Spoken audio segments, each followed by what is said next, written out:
Hello there, and welcome to Club Star Wars episode 11. 11. 11 in daytime, for a change. Yeah. We noticed how, we're not tired. And we're not drinking booze. We're not drinking booze. No, we've had coffee, and we're kind of sober and a bit more awake for this episode.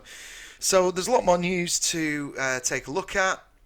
And we're also going to be discussing the new Star Wars Jedi Fallen Order game, which of course is Matt's department. That's about it. All coming up on Club Star Wars. Let's get on with the show.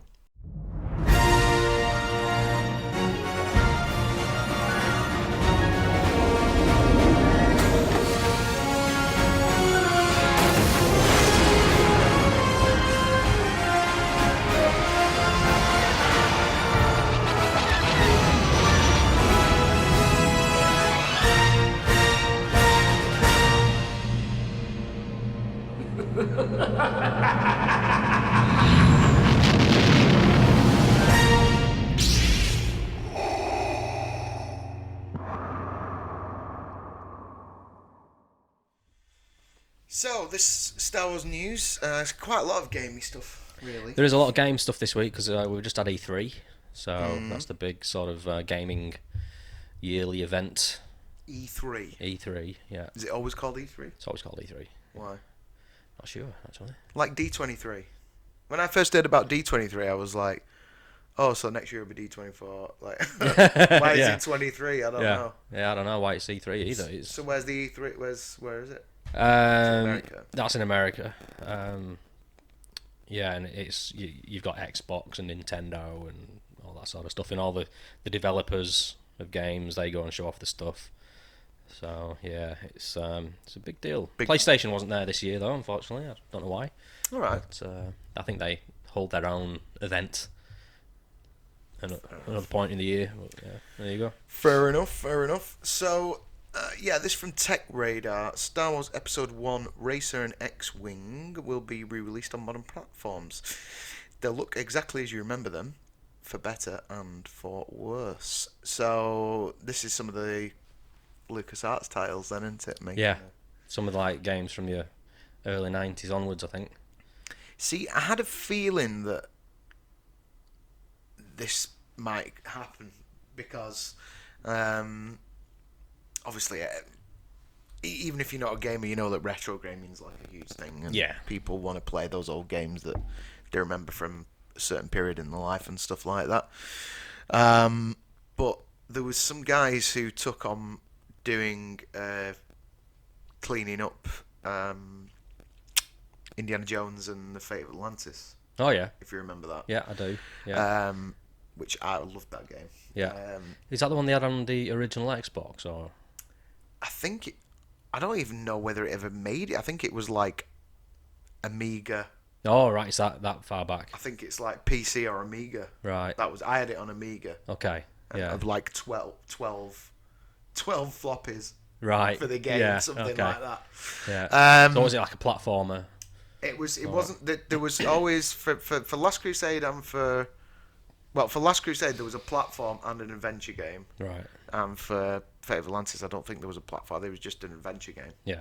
Right. So it was all solving the puzzles and all that kind of thing. But some guys worked on that and then I think either presented it to Lucasfilm to sort of try and get the thing, and then they got turned down. Yeah. Hmm. So I wonder. I thought when I've seen this, I'm thinking, is that why? Maybe LucasArts actually going to reissue all that stuff. Yeah. Well, I read recently, really recently, like this week, that they're Xbox have got a back compatibility program going on where they can release original Xbox games and Xbox 360 games on the new consoles, and I believe they're going to release an Indiana Jones game on there from years gone.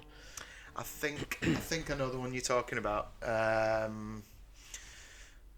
Yeah. Can't remember the actual title of it. Is it The Tomb of something? Emperor's Tomb? Could be. Something like that. Yeah. I did play it originally when it came out. I just can't remember the name. I think I saw that news as well, yeah. It's one I'll pick up again, definitely, if it does. Yeah, for sure. So,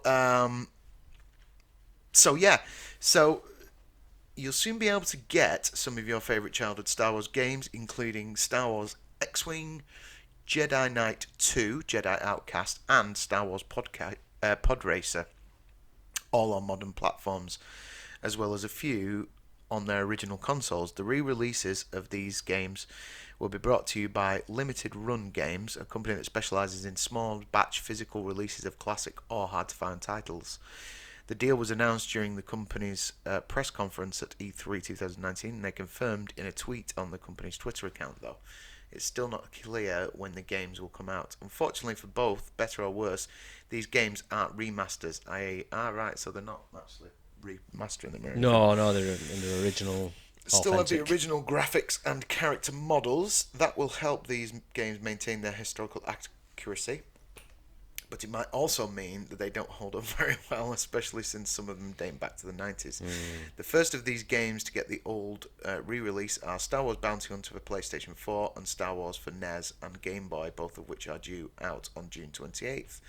Other games we can expect to see. Here's a complete list from Limited Run Games. Star Wars Bounty Hunter, Star Wars Dark Forces, Star Wars Episode 1 Racer, Star Wars The Empire Strikes Back, Yeah. Star Wars Jedi Knight, Star Wars Jedi Knight 2, Jedi Outcast, Star Wars Jedi Knight, Jedi Academy, Star Wars Racer Revenge, Star Wars Rebel Assault, Star Wars Shadows of the Empire, Star Wars TIE Fighter, Star Wars X-Wing. So that's a hell of a lot. Yeah.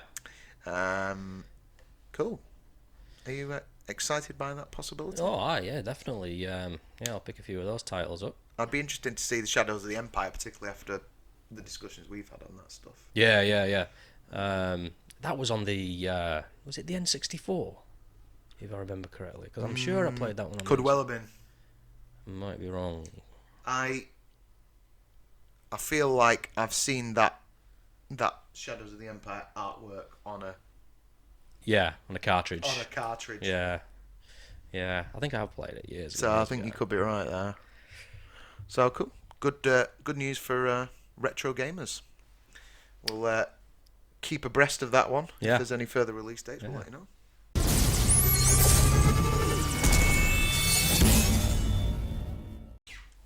Okay, this from the Metro. I was an avid reader of the Metro. Here's the paper you got free on buses, isn't it? Yeah. If you're ever on the tube or the like you say, the Metro and stuff like that, it's always good to pick up and Not have a bad read. paper. So this from the Metro, Lego Star Wars The Skywalker Saga will span all 9 movies. Sounds like a big game. Yeah, Luna loves Lego Star Wars. Well, I don't blame her. I do actually. They're good fun. They are really good fun. Yeah. The humour. What and have we? everything. Yeah. What have we got? We've got the Empire Strikes Out Oh yeah. is one. Can't remember the name of the other one, but there's one of them where it's like it's Ian. The main character's like Ian. Okay. And it turns out to be Han Solo at the end. All right. Okay. It's a kid called Ian, but he's like his H is wrong way around on his Right. like name badge and stuff. Oh yeah. And then the other one, which I forget the title of just now, is like Darth Maul and Darth Vader really hate each other as well. Yeah. They're calling each other, like Darth calls him Hornhead and Darth Maul calls him Wheezy and Wheezy. all that kind of stuff. Yeah. I do have them. I put them on every now and again, but my daughter doesn't really. Because Daddy likes Star Wars. Yeah. She doesn't. Luna, she's not got there yet. She's just like Star Wars. Oh yeah. Because as I said before, like she loves the music and everything. Yeah. So yeah, I'm all for this. I love the Lego Star Wars stuff. So, new Lego Star Wars game has been announced, which covers all the mainline movies. While the majority of the titles have been adapted into Lego titles before, the last being Star Wars: The Force Awakens in 2016. Developer Traveller's Tales is bringing together the entire story across 9 films into one game. Titled The Skywalker Saga, it is unclear if it will repackage the old games with new levels for The Last Jedi and The Rise of Skywalker, although it looks like a separate entity. While the rigid formula has held recent entries back, the Star Wars branch is always up there with the best LEGO titles. So hopefully this will complement the end of the Skywalker saga. LEGO Star Wars The Skywalker Saga releases on Xbox, PlayStation 4, PC and Nintendo Switch in 2020. Pre-ordered now. Well, as soon as you can. Yeah. I'll be getting that. Yeah. I'll be getting that. They're a good sort of a chill out game. You know, you put your feet up and put a Lego game on and just have fun. Basically, it's yeah. They're not taxing, if you like. They just so they're just not anything too much. So they're not like Battlefront or anything like that. No. Not quite as complicated on the controlling. No, you just go around smashing bricks and building things and shooting the bad guys and. I mean, they're good. Yeah, I'm looking forward to it. Yeah, cool. I do have the Lego Force Awakens game. I don't think I've completed it though, but yeah, good fun. Because didn't Indiana Jones, Jurassic Park, all them Lego games. Didn't Harrison actually do his own voice in the Force Awakens game? Yeah, I think he did. Yeah. I think that's the first time he'd done that. So that's pretty cool. Yeah. So this is from Inverse.com, another one of our regulars. Star Wars: The Rise of Skywalker theory says that Zori hunts a shocking character. That's Zori. Sorry about that. Zori. Yeah, Rocketeer Zori. The Rocketeer, the female Rocketeer. There's a lot of mystery surrounding Zori Bliss and what she'll be up to in Star Wars: The Rise of Skywalker. The character played by Kerry Russell looks an awful lot like a bounty hunter, and a new theory argues that she could move the plot of Episode 9 forward in an unexpected way by pursuing a bounty on one of our favourite Resistance fighters, Finn. In a recent post to the Star Wars speculation subreddit, presented one of the more interested theories regarding Zori's identity and her mission in The Rise of Skywalker we've seen so far. As a bounty hunter, ULib3R8 suggests her mission is to find Finn and bring him back to the First Order. This makes a lot of sense considering Finn rebelled and escaped from their clutches in The Force Awakens and has yet to face any major consequences for his actions. That's true. Apart from consistently beating Captain Phasma. Yeah. There's no doubt that the First Order is aware he escaped and they might want to punish him for his actions before potentially brainwashing him back into servitude. What happens to those who run away from their duty? Nothing good, that's for sure. Finn's been helping the Resistance in Star Wars: The Force Awakens, and sending a bounty hunter after him could give him an interesting story arc. He needs one. Which is much needed after the last movie. It would certainly showcase the power of the First Order and give Finn a real chance to fight for and win a more permanent freedom. If Zori's after him, it could also lead to some great battles between the two characters. Given her costume, Zori is certainly not a member of the First Order, but that doesn't mean that she's above working for them. After all, bounty hunters have no sense of loyalty. They're assigned a mission and they must carry it out. Considering she's a rogue, like DJ was in The Last Jedi, Zori's motives shouldn't be trusted. She might be out to capture Finn with no regard for what happens to him after she collects her money.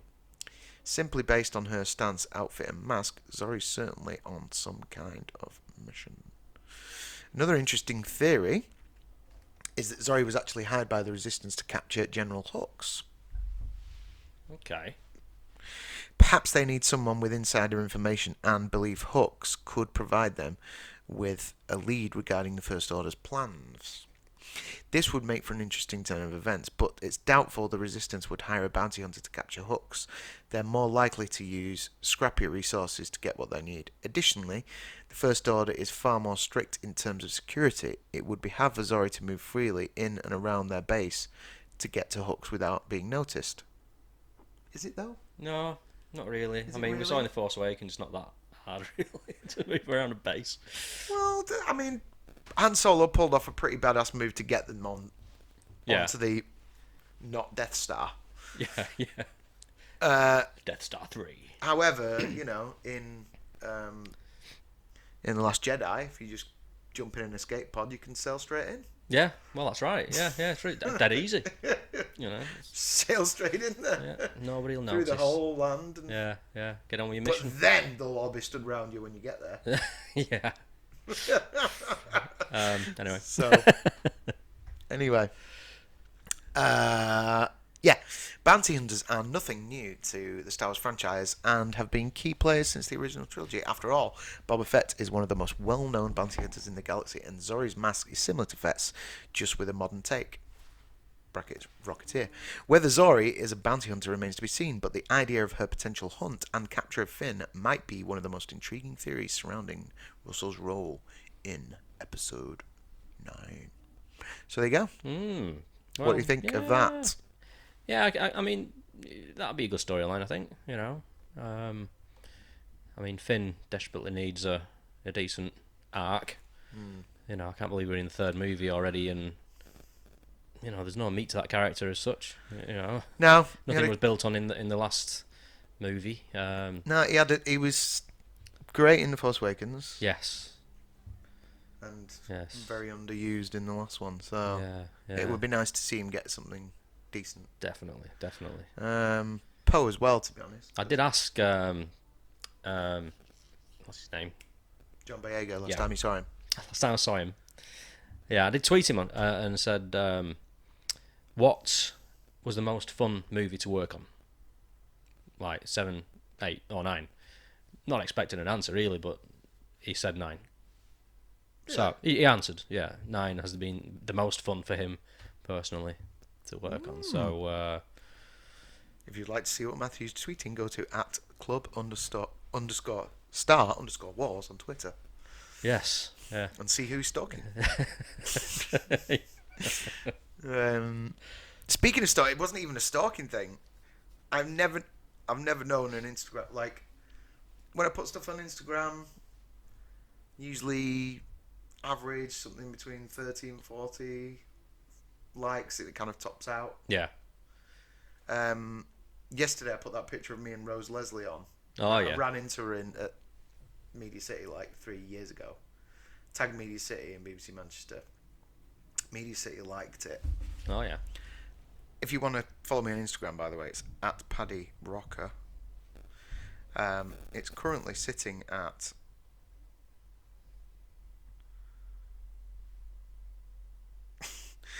476 likes. Is it?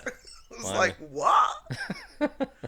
And like, I've put pictures with famous folk on there before. Yeah, This one just went mental. Did it? There you go, Well, anyway. you know nothing. I know nothing. You know nothing, Paddy O'Hare, that's what she said. Yeah. Anyway, moving right along. Move along. Move along. Move along.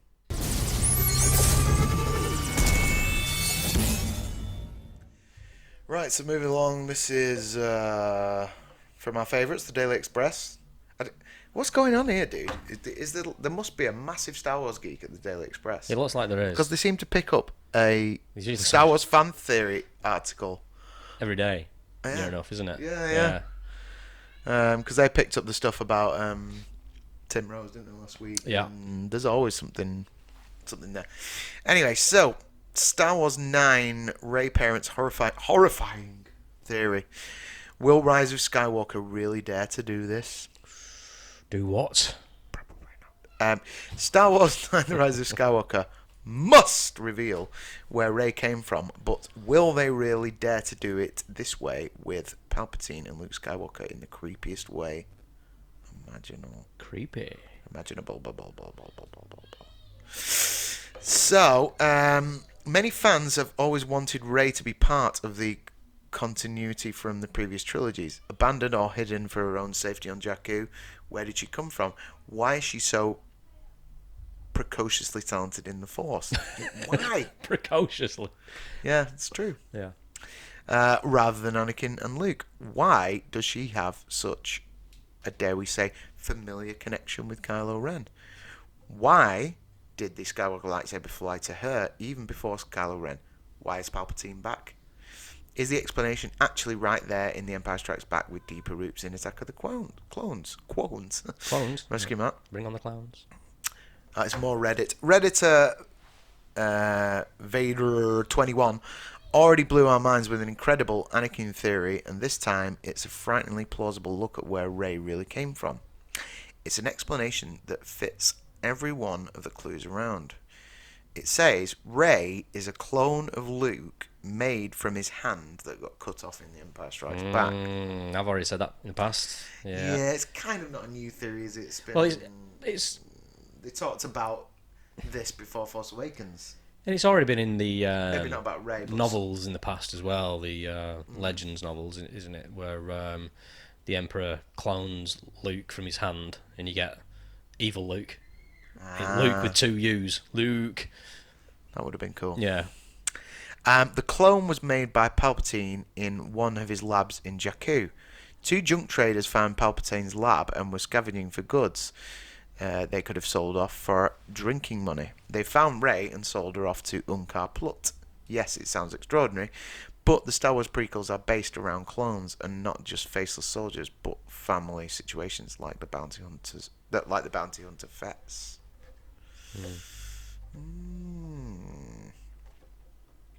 They got the hand coming up. Yeah. So. Yeah, just in case you didn't notice.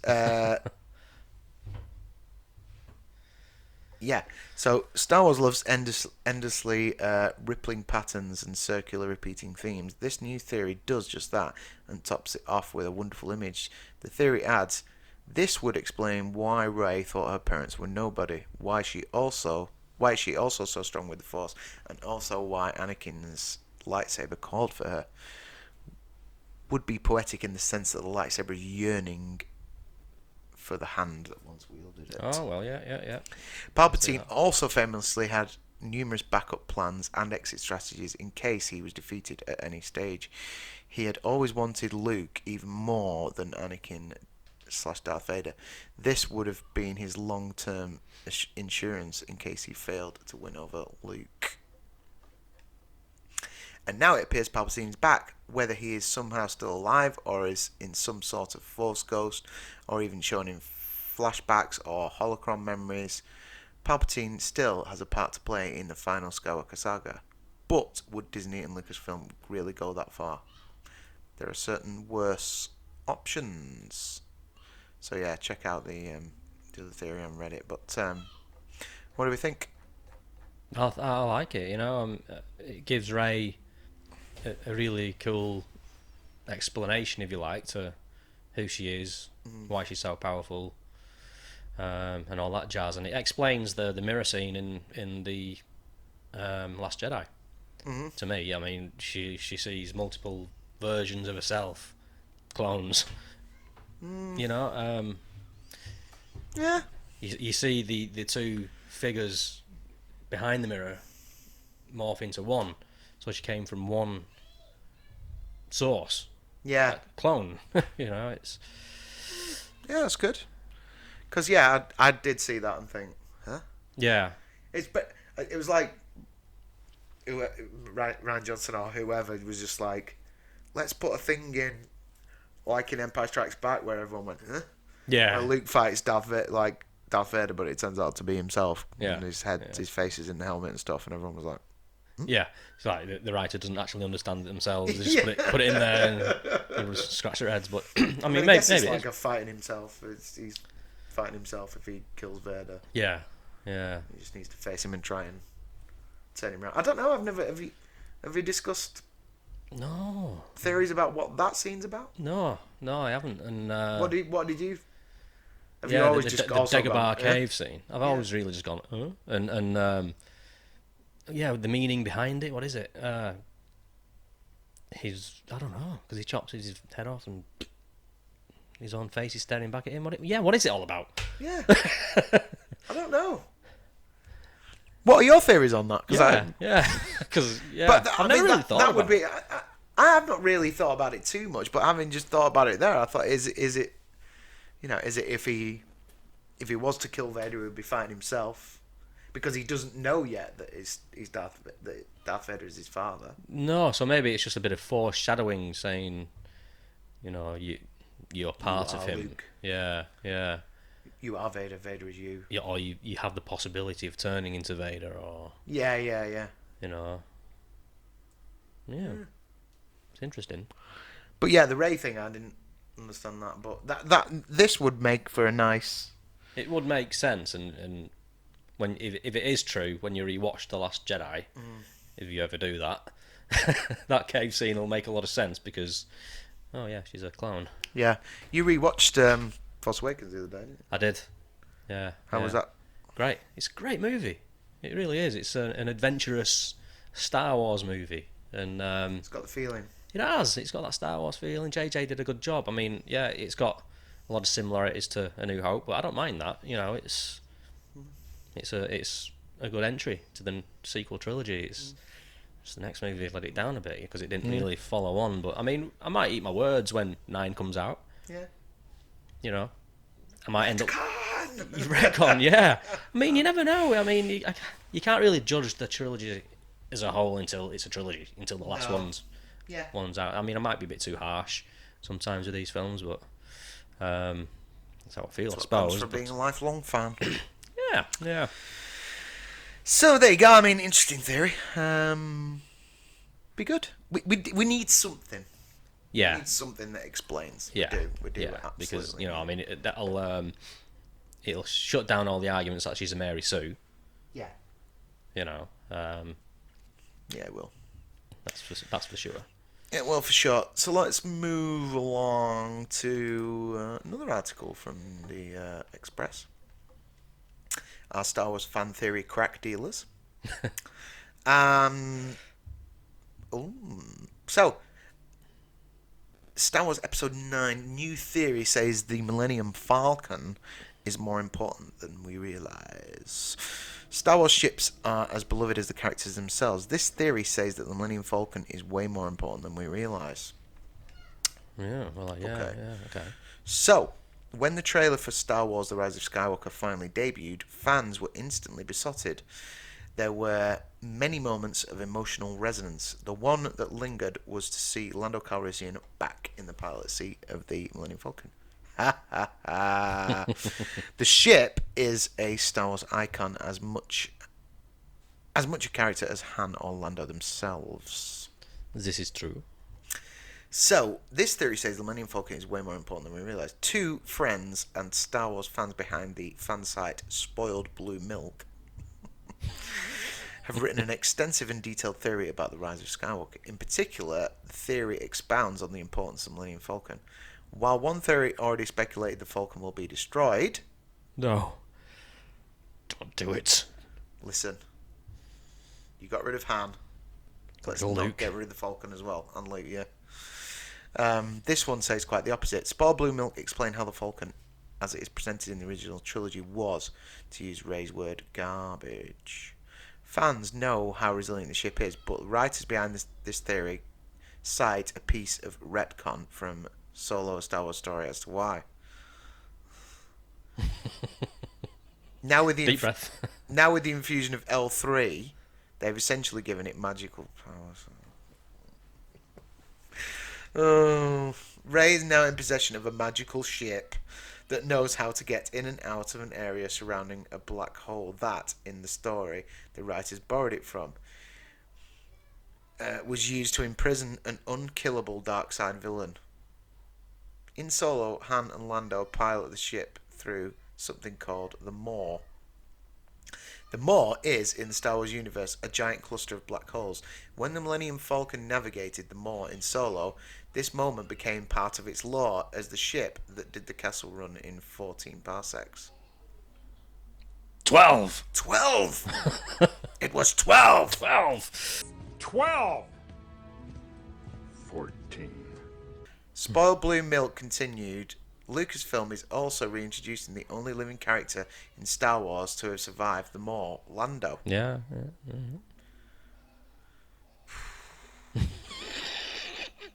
He's also the only character in the film that actually knows L3. So why does any of this matter? The theory goes on to explain that the only way to defeat Palpatine will be to imprison him in the Maw.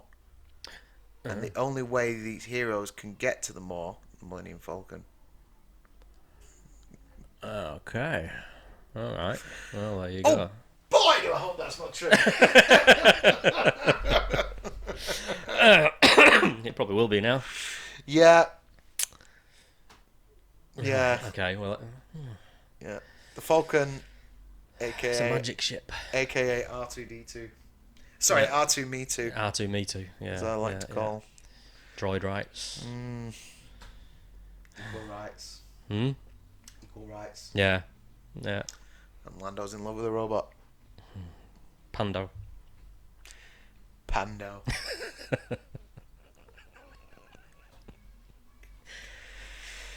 Solo, I never want to watch it ever again. Star Wars story. Oh, we didn't actually get onto the when we did the rant about that last week. Obviously, I explained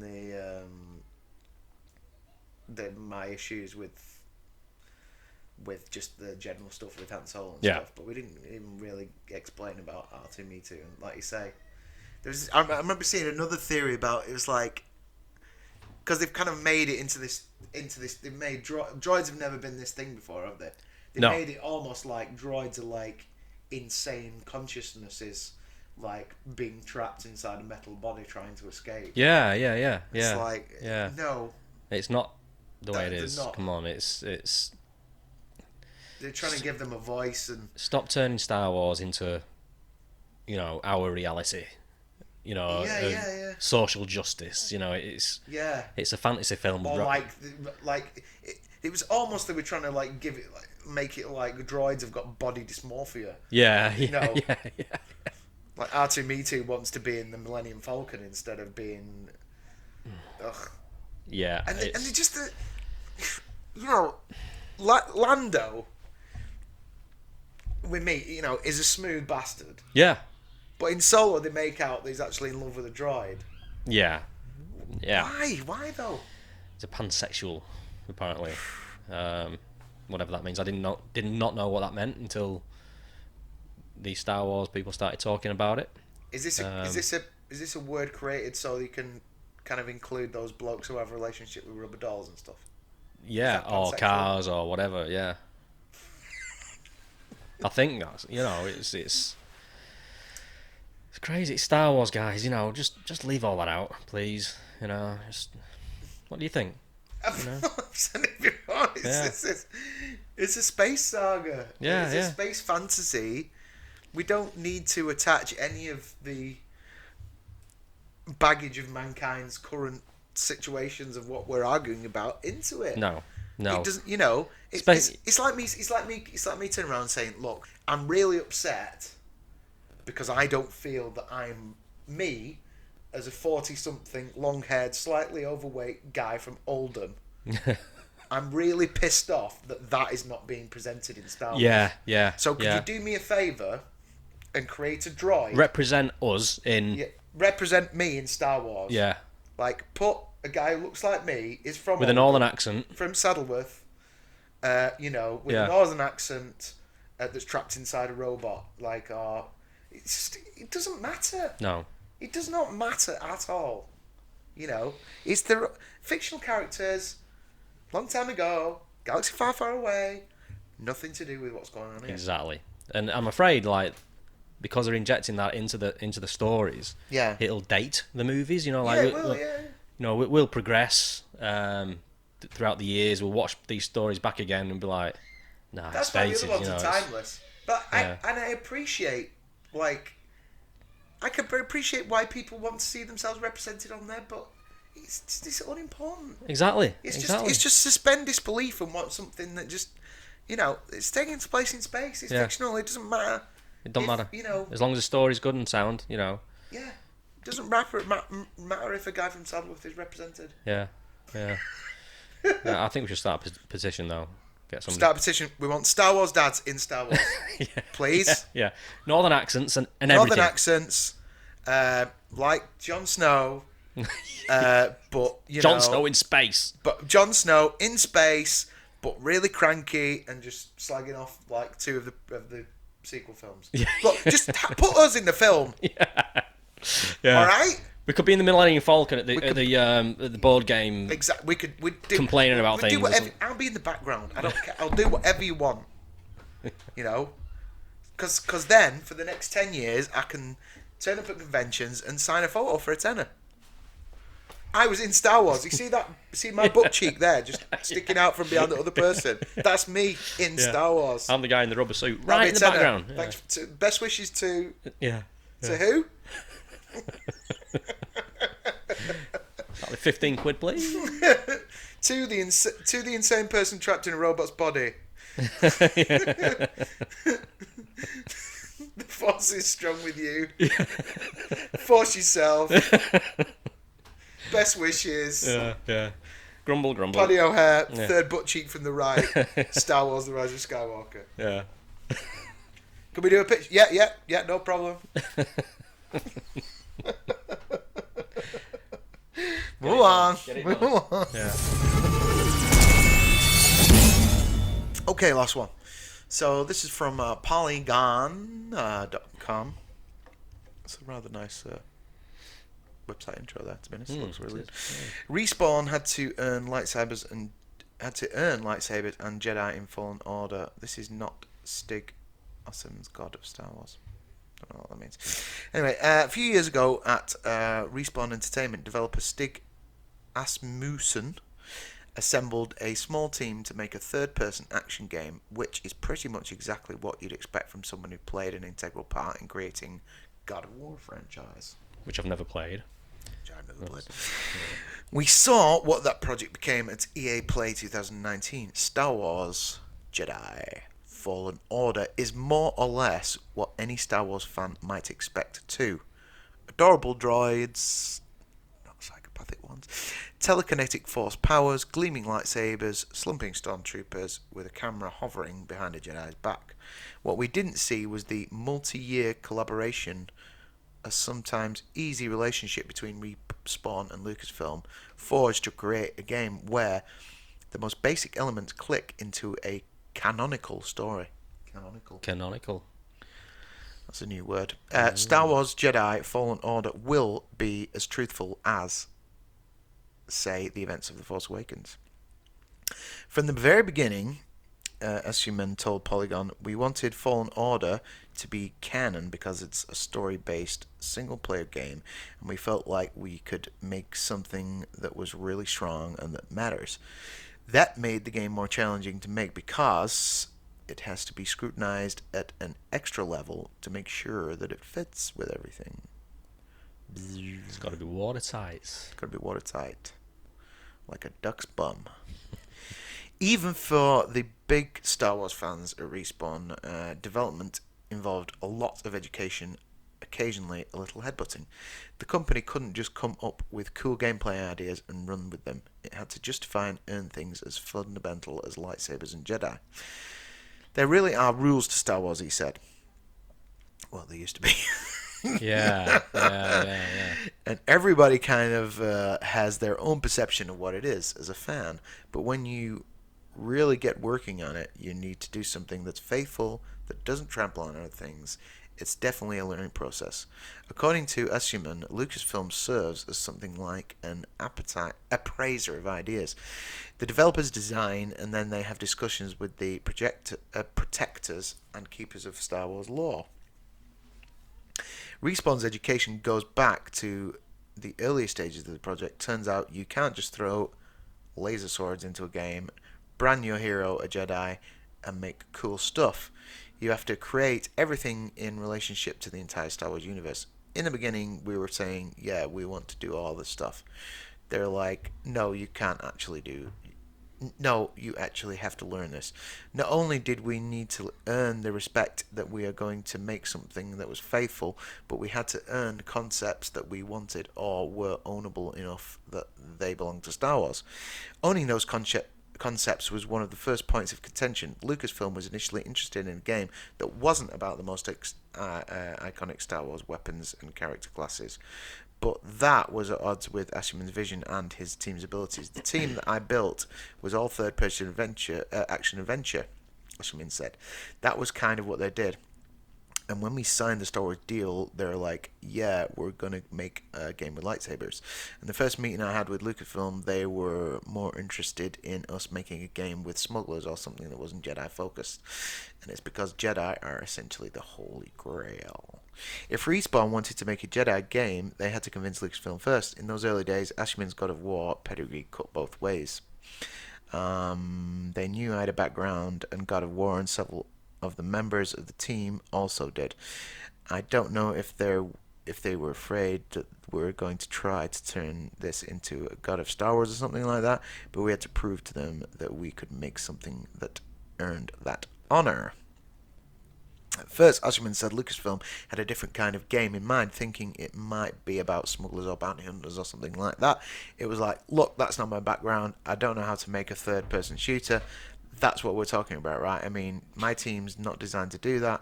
I think you guys would be a lot happier with the product that we make if it included Lightsabers, yes. That became the template for the relationship between the companies, a bit of back and forth that evolved into a collaboration. They don't say yes or no, he said, saying yes or no, they said of Lucasfilm. It's more kind of like, hey, how can we work together to make this work with Star Wars? And that's the process that we developed together over time, just building a relationship, building respect with one another. And I'll be honest with you, it hasn't always been the easiest relationship. But it's never been better than it is right now, because we've finished the game. Over the last over the last year and a half, 2 years, we've really learned how to work very well together through lawyers. They're part of the team. In fact, Ashman said he's felt as much like an employee as Lucasfilm as he has Respawn since creating a canonical Star Wars game. Is all he's been working on for the last 3 years. Wow. Jump ship. Yeah. From the game's earliest days, Ashman and his team knew the kind of Star Wars game they wanted to make. Lucasfilm had a different initial vision, but they worked together to make something new and keep it canonical. The conversation went further, and it got to the point where they're like, okay, Force users, not Jedi. Let's talk about a game with a Force user that has a lightsaber. And here we are several years later, and the name of the game has Jedi. You'll be able to play the collaboration on November 15th, 2019, when Star Wars Jedi Fallen Order arrives on PlayStation, Xbox, and Windows PC. All right. So what do you think?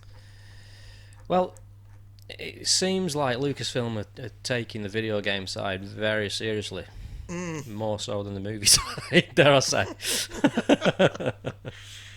Well, they've certainly been very careful in terms of, like you say, the canonical thing. Yeah. Is that because now everything they're making... Well, they trashed like a lot of stuff and said that's not canon anymore, didn't they? Yeah. So... It's now the legend. They're very, very, very careful now that everything they do, it has to be canon. Yeah, pretty much. Yeah. So that there can't be any holes. Any, inconsistencies in the storylines and characters and... Don't go there. Yeah.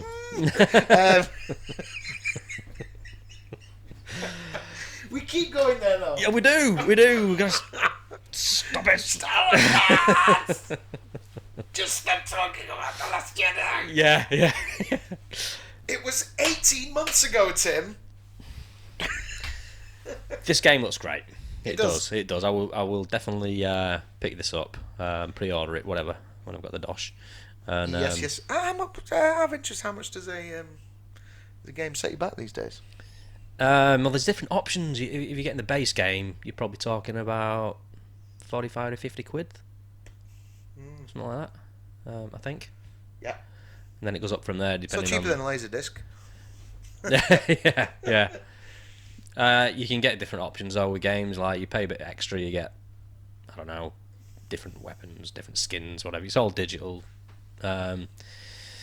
Cosmetics, if you like, So, yeah. And you'll get to...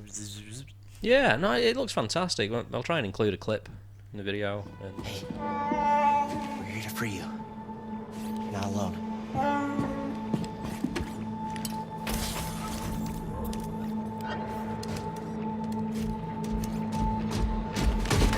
Visitation is not permitted.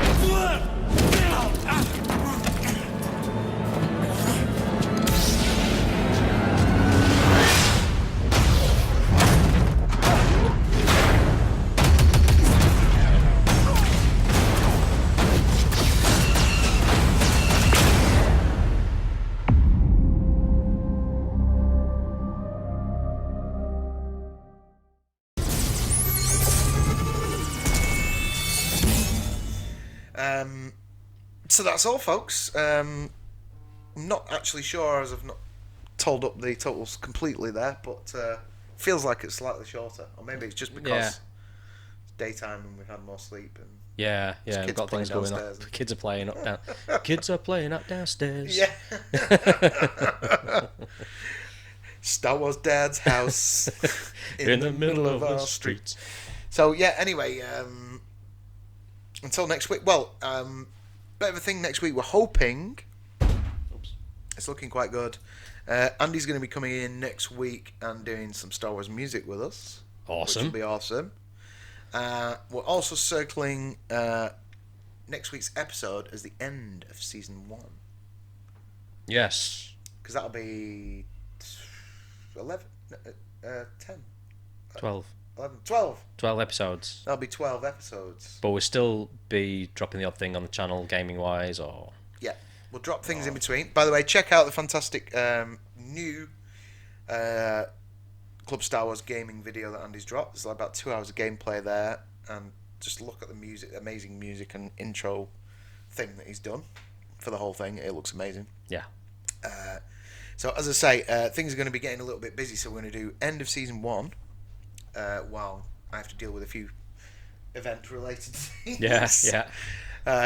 Wrap that up, and then we'll be back. And Bigger and better. Bigger and better. The show's going to have a different look because Andy's been working on some new musical cues and Intros and outros. intros and segments and things like that.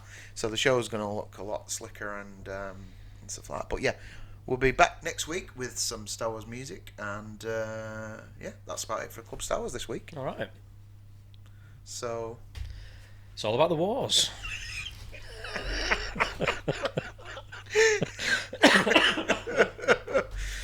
you never know. Episode 12, it might just slip straight out of his mouth. Yeah, you never know. Probably not. Probably not. Force yourself. Bye.